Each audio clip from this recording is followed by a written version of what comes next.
The conflict in the Middle East has now entered a second month, and while we're working at pace for de-escalation and peace, it is now clear that the impact of this war will affect the future of our country.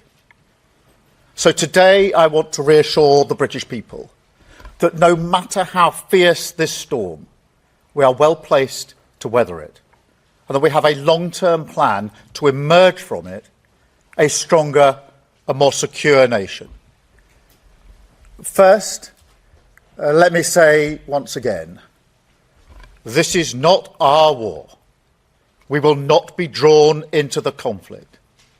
That is not in our national interest.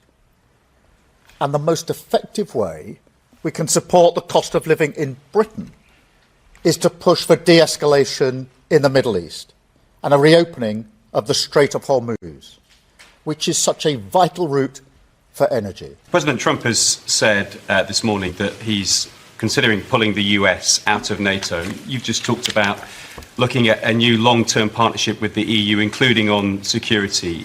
Is this an acknowledgement that Britain's long-term security relationship with the United States is about to change? Well, let me say a number of things in response to that. Firstly, NATO is the single most effective military alliance the world has ever seen, and it has kept us safe for many decades, and we are fully committed to NATO.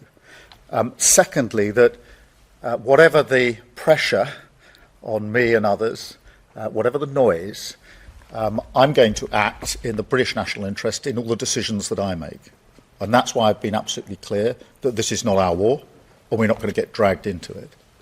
But I'm equally clear that when it comes to defence and security and our economic future, we have to have closer ties with Europe.